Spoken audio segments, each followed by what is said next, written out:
어제 민주당 의원총회는 지금까지 쌓였던 공천 갈등이 한꺼번에 터져나오는 성투장이 됐죠. 목소리를 높였던 홍영표 의원은 의총을 마친 뒤 취재진과 만나 명문정당이 아닌 멸문정당이 되어가고 있다면서 비판을 이어갔는데요. 오늘 아침에는 여의도에 돌았던 소문을 언급했습니다. 이미 작년 여름부터 여의도에는 비명 30명을 날려버리겠다는 이야기들이 돌았는데 이번 공천 과정에서 그 소문이 사실로 확인됐다는 겁니다.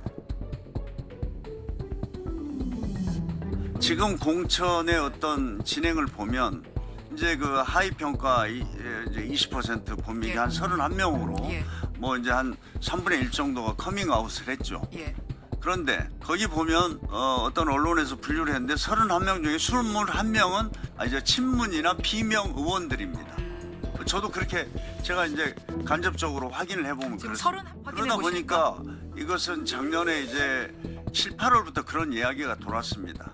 이재명 대표의 측근 중에 한 사람이 국회 근처에 사무실을 얻어놓고 내가 30명을 날려버리겠다. 그런 얘기를 공공연히 했다 그래요. 공천 과정에서 그것이 지금 사실로 확인되고 있다. 저는 그렇게 생각합니다. 반면 이른바 친명계는 공천 갈등을 어떻게 바라보고 있을까요? 친명 자객공천 당사자로 거론되고 있는 김우영 강원도 당위원장은 이를 갈등보다는 정치적 경쟁 행위로 봐야 한다고 주장했습니다.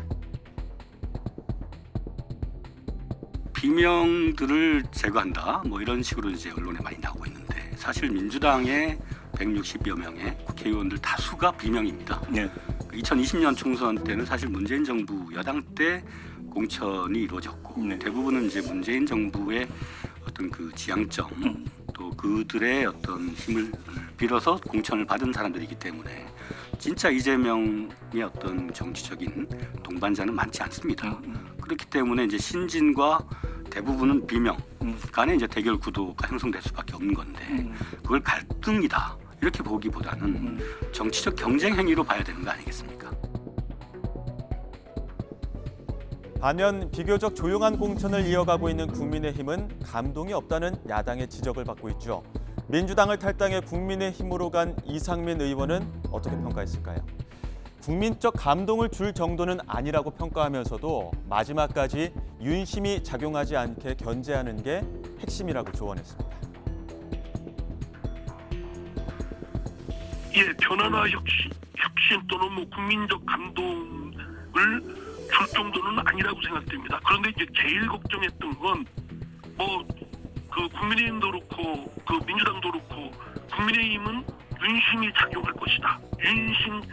윤석열 대통령의 뜻대로 좌지우지될 것이다. 그거는 아닌 것을 볼 때 그 국민의힘이 공언한 대로 시스템 공천은 이루어지고 있는데 다만 쇄신이나 국민적 감동은 부족하고 또 윤석열 대통령 윤심이 작용되지 않게끔 끝까지 견제하는 것이 제일 중요한 본질적이고 핵심적인 거라고 생각합니다.